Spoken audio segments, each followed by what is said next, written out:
A monster winter storm. That deadly storm battering the nation with... We are expecting things to be colder, not getting warmer. Muitas pessoas gostam da neve, mas não do frio que vem com ela. E nós a pegamos totalmente porque ela pode ficar muito fria. No entanto, como dizem na série de sucesso Game of Thrones, o inverno está chegando. Winter's coming. Sim, graças aos ciclos de Milankovitch, o inverno global está chegando ao planeta. E você deveria estar se preparando para esse inverno? Como isso tem muito a ver com estações do ano, o que causa as estações na Terra? De onde quer que você esteja assistindo este vídeo, a estação muda o ano inteiro. Então, de onde vêm essas mudanças sazonais? Uma estação do ano é uma época do ano que se distingue por condições climáticas distintas. As 4 estações primavera, verão, outono e inverno seguem uma a outra regularmente. Cada uma tem a sua própria luz sazonal, temperatura e padrões climáticos. O inverno no hemisfério norte tipicamente começa em 21 ou 22 de dezembro. Este é o solstício de inverno, o dia com a menor quantidade de luz do dia.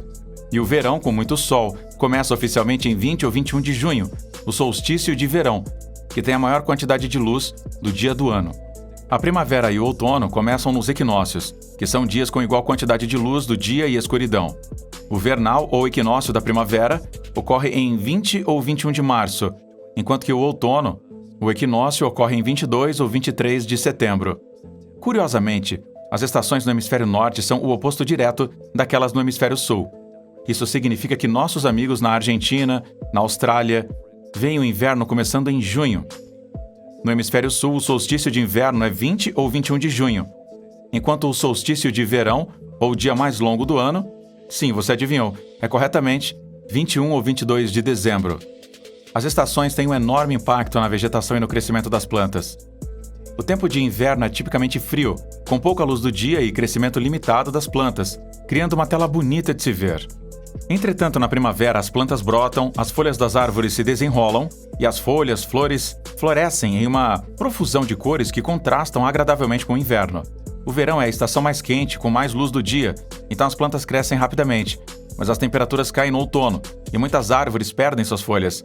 Além disso, nem todas as partes do planeta recebem as 4 estações por ano. Na verdade, apenas as latitudes médias têm um ano de 4 estações. As latitudes médias são áreas que não estão nem perto dos polos nem perto da linha do Equador.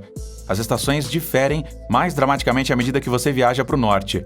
Em meados de junho, Helsinki, Finlândia, tem 18,5 horas de luz do dia. Mas antes de você começar a fazer planos para se mudar para lá, a cidade recebe menos de 6 horas de luz do sol em meados de dezembro. No sul da Europa, Atenas, Grécia, tem uma variação menor. Em junho, tem 14,5 horas de luz do dia e 9,5 horas em dezembro. As variações sazonais são mínimas perto da linha do Equador. Ao longo do ano, elas têm aproximadamente a mesma quantidade de luz do dia e escuridão. Estes locais são quentes o ano todo. Regiões próximas à linha do Equador tipicamente têm estações chuvosas e secas alternadas. As regiões polares experimentam variações sazonais, apesar de serem mais frias do que outros lugares na Terra. A quantidade de luz do dia varia dramaticamente entre o verão e o inverno perto dos polos.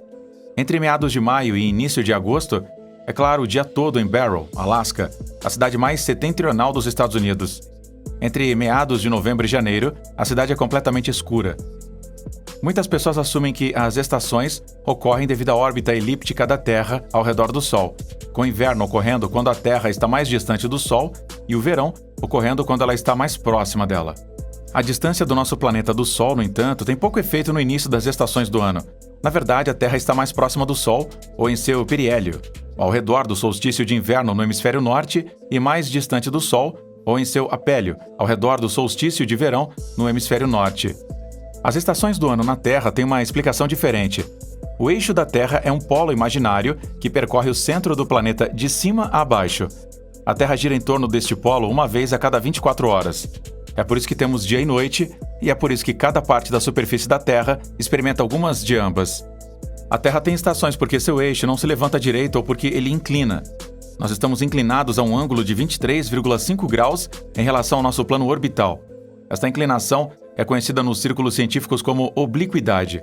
A distribuição da massa no planeta tem uma forte influência sobre a inclinação do eixo da Terra. A grande massa terrestre do hemisfério norte, os lençóis de gelo, fazem com que a Terra seja muito pesada. Imagine o que aconteceria se você girasse uma bola com um pedaço de chiclete colado perto do topo, com uma analogia para a obliquidade. Quando girada, o peso extra faria a bola se inclinar. Mas de onde a inclinação veio originalmente? Bem, há muito, muito tempo atrás, quando a Terra era jovem, acredita-se que algo grande a atingiu e a jogou para fora do quilter. Como resultado, ao invés de girar com seu eixo reto para cima e para baixo, ela se inclina ligeiramente. A propósito, o nome da grande coisa que atingiu a Terra é Theia. Ela também fez um buraco no chão. Uma enorme quantidade de poeira e escombros foi lançada em órbita como resultado do grande golpe. Os cientistas acreditam que os escombros acabaram se tornando a nossa Lua. O eixo inclinado da Terra sempre aponta na mesma direção em que orbita o Sol. Como resultado, diferentes partes da Terra recebem luz solar direta durante todo o ano. A propósito, nós não estamos sozinhos nesta questão de inclinação. Outros planetas em nosso sistema solar também se inclinam em diferentes graus. Urano tem estações extremas e gira quase de lado a 97 graus. Vênus tem uma inclinação axial de 177,3 graus. Como resultado, Vênus tem apenas algumas estações do ano. O ângulo de inclinação não muda com o decorrer de um ano. Tome nota, no decorrer de um ano. Em outras palavras, o eixo norte da Terra sempre aponta na mesma direção no espaço. No momento, essa direção é mais ou menos em direção a Polaris, a estrela do norte. No entanto, conforme orbitamos o Sol, a orientação da inclinação da Terra em relação ao Sol, nossa fonte de luz e calor, muda. Em outras palavras, o hemisfério norte enfrenta o Sol pela metade do ano e se afasta dele pela outra metade. O mesmo pode ser dito para o hemisfério sul. Quando o hemisfério norte é orientado para o Sol, essa parte do planeta aquece devido a um aumento da radiação solar. Os raios do Sol estão marcando essa parte do planeta em um ângulo mais íngreme. É verão. Quando o hemisfério norte é desviado do Sol, os raios do Sol são menos diretos e o hemisfério norte esfria. Daí o inverno. Se a Terra não se inclinasse, ao invés disso, orbitasse o Sol exatamente na vertical, haveria apenas variações de temperatura ao longo do ano, já que a Terra se aproximou um pouco mais do Sol e depois se afastou um pouco mais. Haveria também diferenças de temperatura desde o Equador até os polos, mas é desnecessário dizer que sem a inclinação da Terra, não teríamos mudanças sazonais maravilhosas e nossas associações com diferentes épocas do ano. Agora você sabe que as estações estão em um ciclo anual, mas na verdade há ciclos mais longos que afetam significativamente o clima de um planeta. Estes são conhecidos como ciclos de Milankovitch, e é aqui que começa a ficar interessante. É claro, você provavelmente nunca ouviu falar de ciclos de Milankovitch. Na verdade, muitos cientistas também não ouviram. Os ciclos de Milankovitch são mudanças periódicas nas características orbitais de um planeta que controlam quanta luz solar ele recebeu ao longo de centenas de milhares de anos, afetando seu clima e habitabilidade. Os cientistas podem agora simular os ciclos de Milankovitch da Terra milhões de anos no passado e no futuro e comparar seus resultados com evidências encontradas em sedimentos geológicos em todo o mundo. Na verdade, os ciclos de Milankovitch desempenham um papel importante na habitabilidade do planeta. Os ciclos de Milankovitch têm o nome do matemático e astrônomo sérvio Milutin Milankovitch, que propôs que variações passadas no clima da Terra, evidenciadas por sedimentos geológicos, foram causadas por mudanças na quantidade de luz solar que chega ao planeta. Milankovitch calculou esses ciclos há 600 mil anos, incluindo a quantidade de luz solar que chegava à atmosfera superior da Terra, e apontou que essas mudanças eram responsáveis pelas oscilações periódicas entre as idades do gelo e os interglaciais quentes. Ele propôs que a idade do gelo ocorreu quando variações orbitais fizeram com que o hemisfério norte ao redor de Hudson Bay e o norte da Europa recebessem menos luz solar no verão. Verões curtos e frescos não derreteram toda a neve do inverno anterior. Ano após ano, a neve se acumulava, e sua brilhante superfície branca refletia mais radiação de volta ao espaço. As temperaturas cairiam ainda mais, e uma era glacial acabaria se formando. Então, Milankovitch previu que a idade do gelo chegaria ao pico a cada 100 mil anos e 41 mil anos, com blips adicionais a cada 19 mil a 23 mil anos, com base em variações orbitais. Então, o que impulsiona os ciclos de Milankovitch? A quantidade de luz solar que chega à atmosfera externa do nosso planeta é determinada por 3 fatores: a inclinação do eixo da Terra em direção ao plano no qual o planeta orbita, a excentricidade de sua órbita, ou quão elíptica é a órbita, e a chamada precessão do eixo do planeta, à medida que a Terra gira, seu eixo balançando ligeiramente, apontando em diferentes direções ao longo do tempo, como um teto de brinquedo girando. As forças gravitacionais de outros planetas no Sistema Solar, assim como a atração do Sol e da Lua da Terra, tudo isso tem um efeito sobre esses parâmetros. Cada um desses parâmetros muda em um ritmo diferente. Mas como os astrônomos conhecem com grande precisão as órbitas do nosso planeta e seus vizinhos, eles podem calcular os ciclos de Milankovitch, centenas de milhões de anos no passado e no futuro. O primeiro ciclo é a variação da excentricidade orbital da Terra. A órbita da Terra é um dos mais circulares dos planetas do Sistema Solar. Entretanto, nem sempre foi o caso, e mudará no futuro. Estas mudanças são causadas principalmente pela atração gravitacional de Júpiter e Saturno, e afetam a duração de nossas estações. A duração das estações é aproximadamente igual a uma órbita quase circular, mas como a órbita se torna mais elíptica, a duração das estações começa a variar. Isso pode causar mudanças climáticas significativas durante longos períodos de tempo. O ciclo de excentricidade tem um efeito muito pequeno na insolação anual global. Ele é um pequeno contribuinte para as variações climáticas sazonais anuais. E, entretanto, ele começa a fazer a diferença em longos períodos de tempo. A Terra atualmente atinge o seu ponto mais próximo do Sol, conhecido como periélio, no início de janeiro, durante o verão do hemisfério sul, e seu ponto mais distante do Sol, conhecido como afélio, no início de julho. A diferença na distância entre o planeta e a estrela é de cerca de 3,2 milhões de milhas, ou 5,1 milhões de quilômetros, o que é apenas cerca de 3,5% da distância média do Sol-Terra. Como resultado, 6,8% a mais de luz solar entra na atmosfera da Terra em janeiro do que em julho. No entanto, o impacto a curto prazo sobre o clima é insignificante. Entretanto, quando a órbita do planeta atingir o seu estágio mais elíptico, o que acontecerá em cerca de 100 mil anos, a diferença resultará em 23% a mais de luz solar chegando à atmosfera da Terra ao redor do periélio. Esta diferença pode causar mudanças significativas no clima da Terra ao longo do tempo. Depois, há as mudanças na inclinação do eixo da Terra. Como dito anteriormente, a Terra gira sobre o eixo inclinado em direção ao plano orbital. Essa inclinação atualmente se desvia em 23,4 graus de um ângulo de 90 graus em direção ao plano orbital. No entanto, esta obliquidade varia com o tempo. Ela se deslocou de 22,1 graus para 24,5 graus, mas isso aconteceu nos últimos milhões de anos. As estações na Terra tornam-se mais extremas durante períodos mais inclinados, pois cada hemisfério recebe mais luz solar no verão, quando está inclinado em direção ao Sol, e menos no inverno, quando está inclinado para longe. Invernos mais longos fazem com que as calotas polares e as camadas continentais de gelo se expandam ao longo do tempo. Durante a Era do Gelo, a maior parte da Terra terrestre poderia estar coberta de gelo, transformando o planeta em uma inóspita bola de neve. Estas oscilações na inclinação do eixo da Terra ocorreram a cada 40 mil anos. E há o que é chamado de precessão. O eixo da Terra balança em um círculo enquanto gira. Isto é conhecido como precessão axial. Como resultado, o eixo agora aponta para o norte em direção à estrela Polaris, também conhecida como a Estrela do Norte. Ele apontará para a estrela Kochab, na constelação Little Dipper, em alguns milhares de anos. O eixo leva 25.772 anos para fazer um círculo completo. A precessão axial faz com que os contrastes sazonais sejam mais extremos em um hemisfério e menos extremos no outro. Este efeito interage com a precessão orbital do planeta. Essencialmente, não apenas o eixo de rotação da Terra vacila, mas também todo o planeta no qual orbita o Sol. Como resultado, os pontos mais próximos e mais distantes do planeta da estrela não são fixos, mas se movem com o tempo. Atualmente, o perihélion ocorre durante o verão do Sul, mas em cerca de 13 mil anos, o hemisfério norte estará mais próximo da estrela durante os meses de verão. Estes ciclos de Milankovitch são reais?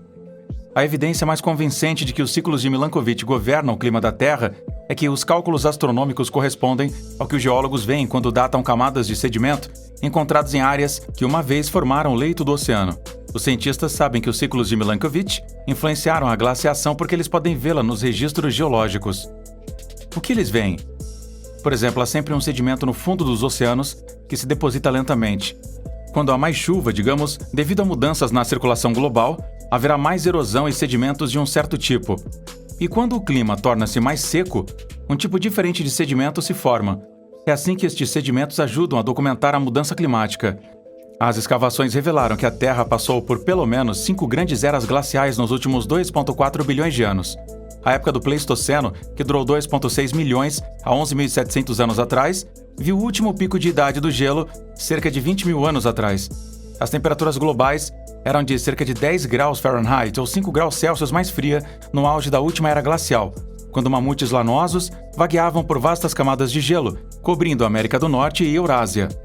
Uma série de recifes de corais fósseis formados em um banco oceânico raso no Pacífico Sul, durante períodos interglaciais quentes, forneceu as primeiras evidências que sustentam a teoria de Milankovitch sobre o momento exato da Era do Gelo.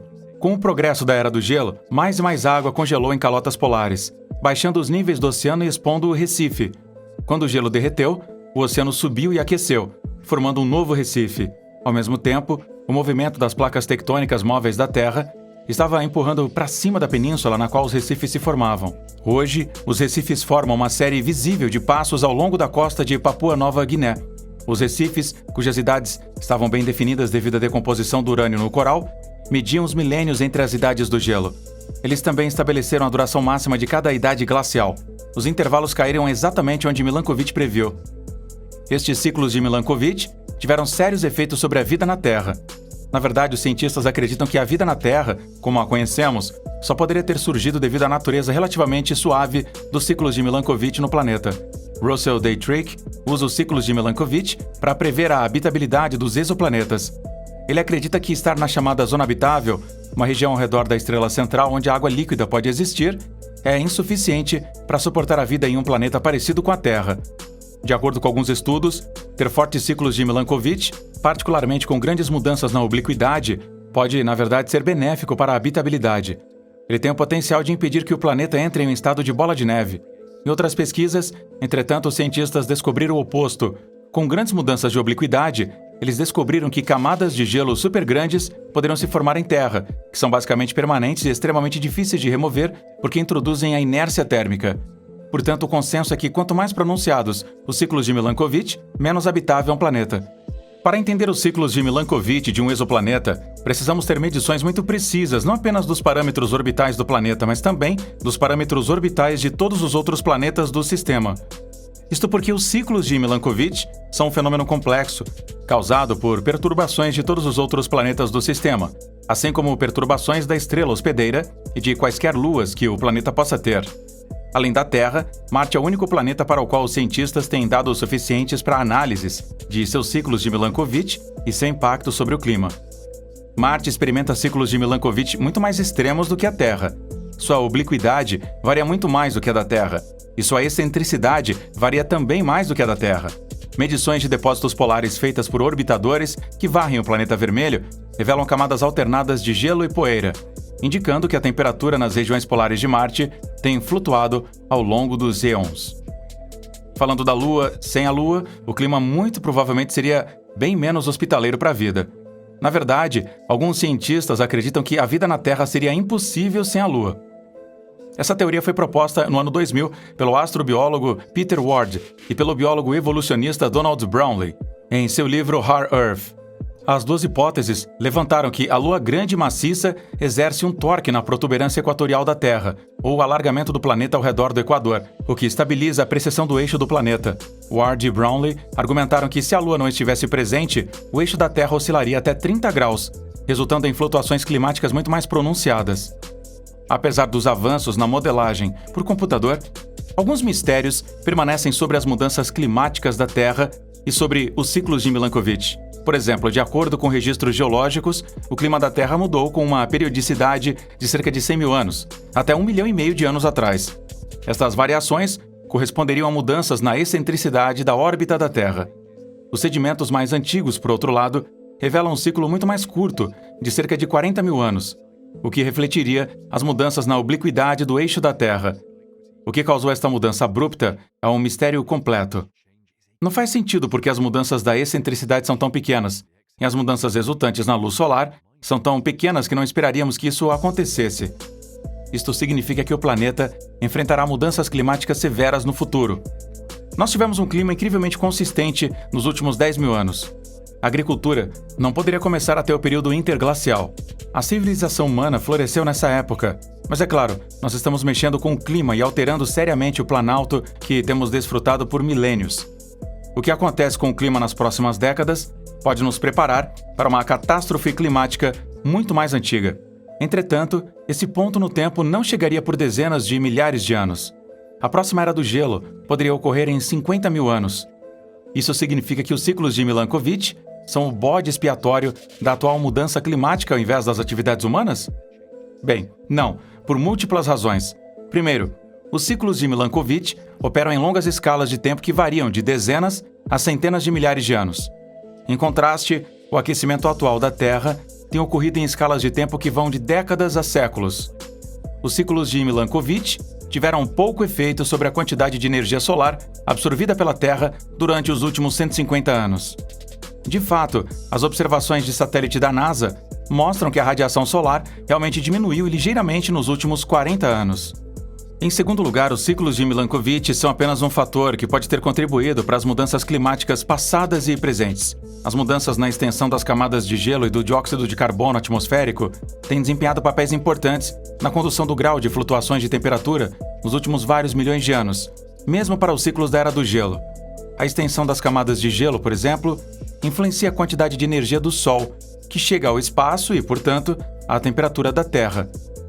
Depois, há a questão do dióxido de carbono. Como parte do ciclo de Milankovitch, mudanças no clima da Terra, a concentração de dióxido de carbono em nossa atmosfera flutuou de cerca de 180 partes por milhão para 280 partes por milhão durante os ciclos glaciais anteriores. E essas flutuações contribuíram significativamente para a mudança global do clima da Terra, que ocorreu durante esses ciclos. Hoje, no entanto, a entrada direta de dióxido de carbono na atmosfera a partir da combustão dos combustíveis fósseis, ao invés do feedback climático do oceano ou da Terra, causados pelos ciclos de Milankovitch, que é responsável pela mudança na composição atmosférica da Terra ao longo do último século. As concentrações de dióxido de carbono na atmosfera da Terra aumentaram 47% desde o início da era industrial, de cerca de 280 partes por milhão para 412 partes por milhão. Os níveis de dióxido de carbono aumentaram 11% nos últimos 20 anos. Os cientistas estão confiantes de que este dióxido de carbono é principalmente o resultado da atividade humana, porque o carbono produzido pela queima de combustíveis fósseis deixa uma impressão digital distinta que os instrumentos podem detectar. Desde 1850, a temperatura média global aumentou em mais de 1 grau Celsius, ou 1,8 graus Fahrenheit. Além disso, as avaliações científicas recentes predizem que a Terra aquecerá a mais meio grau Celsius, ou quase 1 grau Fahrenheit, até 2030. Em outras palavras, este aquecimento relativamente rápido do nosso clima está ocorrendo, além das mudanças climáticas muito lentas causadas pelos ciclos de Milankovitch.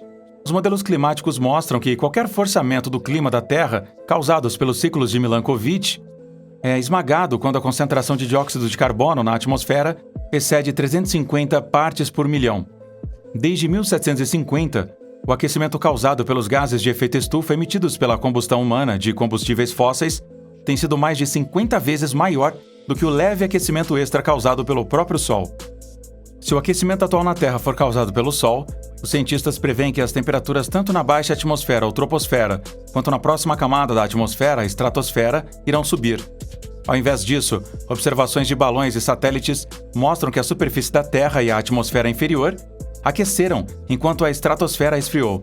Finalmente, a Terra está atualmente passando por um período interglacial, um período de clima mais ameno entre a Idade do Gelo. Os cientistas acreditam que as atuais posições orbitais da Terra, dentro dos ciclos de Milankovitch, prevêem que nosso planeta deve estar resfriando e não aquecendo, continuando uma tendência de resfriamento a longo prazo que começou há 6.000 anos. Vamos ouvir o que você pensa sobre a Terra entrando em uma longa era glacial na seção de comentários abaixo.